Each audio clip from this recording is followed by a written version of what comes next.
I've seen it many times. And these alien creatures know our weakness. They know that very often we human beings tend to censor what we see. If you are an educated professor and you see a spook, your educated mind will refuse to accept what it is seen. You will reject it and throw it to the back burner of your brain, and it will stay there.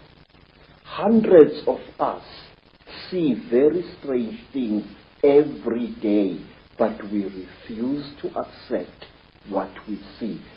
Say, one of the things that a trainee Sangoma has got to learn, it is the ability to see. If I am standing here and looking at that bush over there, and I see something odd there,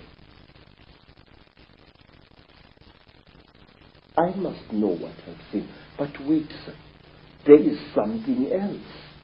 Something very, very, very, very important, which I and many other thinkers in Africa have found. Mr. Icke, whenever you talk about such things, people call you paranoid. Mm-hmm. But no, you are really more sane than they really are. Say, there are certain vaccination things that are done to our children which rob them of the ability of seeing spiritual entities. Believe me, I can prove this. In Zululand, we were sometimes called before our chiefs, our Inkos, and we were told that there is a great smallpox coming to the land and that all children must be vaccinated. Do you know that my mother's father, my grandfather, used to dodge that? He said that the white man's job, the white man's vaccination, makes you blind. And if you are to look after my cattle, you must not go to the trading store to get your vaccination.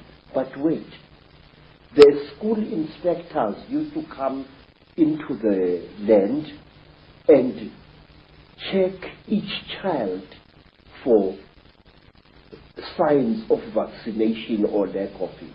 Now, do you know what we used to do, Mr. David? Our grandmothers used to give us great pain in order to save our spiritual eyes. They used to heat grains of maize, and then they would heat this grain of maize, and using a piece of wood as tweezers, place it firmly against the skin of the child. So when the school inspector came, he saw these blisters and assumed that the child had been vaccinated. But in fact, it had not. And this was done to us many, many times. And I noticed that school children in mission schools who had been vaccinated for smallpox or for measles could not see spiritual entities at all. A ndondo, that is a flying saucer, a spuputeka, would fly through the sky at great speed and be seen by many men and women. But the child who had been vaccinated would see nothing. And I noticed this hundreds of times. Well, what you just said about the vaccines and their effect, and shutting us down spiritually and multidimensionally, is fantastic, given that no matter what your background, creed, culture, parents on every inch of the planet almost are being pressurized to have their children vaccinated more and more and more. And to summarize what you've been saying, and indeed it's so much in line with what I've come to the conclusion about as well, an extraterrestrial race, reptilian race, disconnected us from our true magnificent senses in a long, long ancient world. They've been manipulating us ever since, and the more that time has passed, the less we've realized this is going on.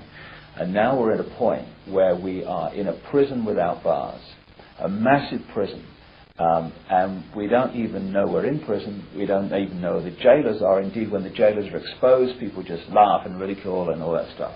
So we're in an unbelievable situation. And we're in a jail we deny we're in. And there are jailers we deny exist. And we call it freedom. Yes, sir. Yes. You know, Mr. David, one of the reasons why I've joined forces with you is because I have serious reason to believe, and I will repeat these words until somebody shuts my mouth in death. I have serious reason to believe that on this planet things are coming to a head, and our invisible jailers are going to fight tooth and nail to prevent this. Say, our people say that the blackest night often heralds the brightest dawn. The human being, captive as he is, slave as it is trying to fight back, sir. And this is where the crunch is going to come. I believe that we are not far away from the bloodiest crunch in the world. And I will tell you, my visions tell me that we are going to be struck with the most terrible sword of all, the sword of money, sir. Something is going to be done to money which will bring us all to the level of beggars. And do you know why, sir?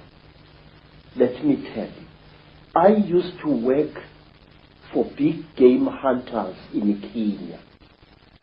And one of them was an Italian gentleman. This Italian gentleman was such a powerful hunter, a white hunter.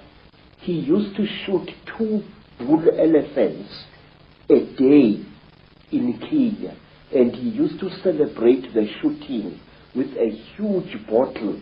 He called it a magnum of wine. I remember him pouring some of the wine onto the heads of the dead elephants.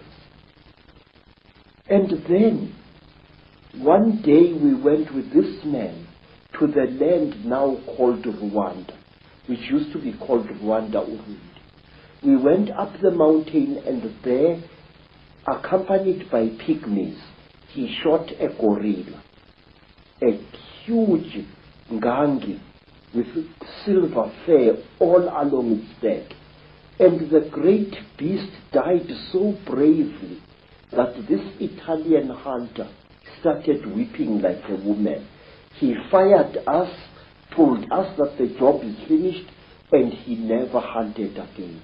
Sir, what I'm trying to tell you is this: that something inside us human beings is beginning to fight back against the Chitauri.